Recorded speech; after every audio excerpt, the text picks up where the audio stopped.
Well, I mean, not to state the obvious, everyone knows it has been a pretty busy old time in New Zealand, sort of between Christchurch and Wellington, looking at the quakes that happened earlier this week. Third biggest quake recorded in New Zealand in the past 100 years at 7.5, and a series of shocks afterwards as well, some up in the sixes. So it's been a pretty hectic, busy, scary, disturbing old time, but we live in the shaky isles. That's one of the things that happens, especially in that region, sort of Gisborne to Christchurch.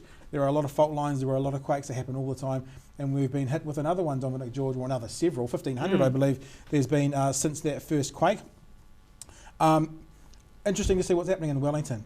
Yeah, a lot of buildings being evacuated. Well, some buildings being evacuated. Well, understanding is up to 3 now buildings. The news the last few days has been a building could fall. Now 3 buildings have been identified as being unsafe. Well, my brother works up there, and he lives up there, and he was working. Well, he was obviously asleep at the time, and he said it was absolutely terrifying. Never had anything like that, so he hightailed out of there. I don't know if it was the wisest thing to do, but such is the panic that sort of sets in, and when you're being faced with that. Did you feel? I felt it down here. No, I was awoken by it just after midnight. Well, I don't want to get into the gross details, but I actually went to the bathroom at about 12:05, and the next day I just thought, oh, I wonder if something woke me, but it had finished by the time I kind of was alert.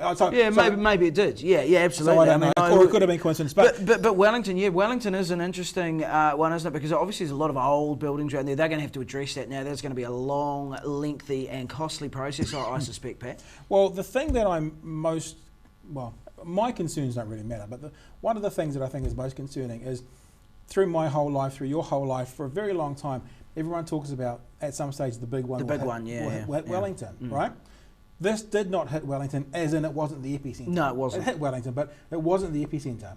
So this wasn't the big one that hit Wellington, yet look at the damage it's still done. So I now think, holy moly, if a big one did hit Wellington, i.e. if that was the epicenter, what could happen?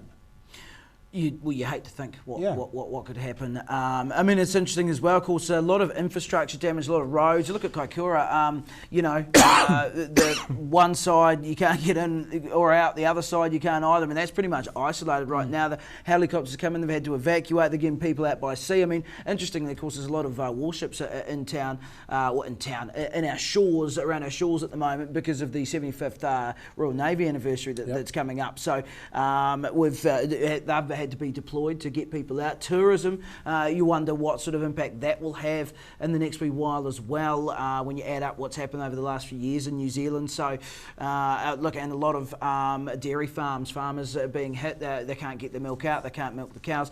There's a whole range of issues, and some of the infrastructure repair work is going to take a long time. And I have to say, a big congratulations to the ODT as well. Very good information being handed out on the website. Of course, we are local-ish, being in Dunedin, based in Dunedin. It's just up the road for us. So for the Kaikoura Christchurch situation, so a good place to keep up to date with what's going on. ODT.co.nz. Check it out. We'll keep you as informed as we can, and of course here on ODTtv, as we film, when we film, we'll let you know what's going on as well.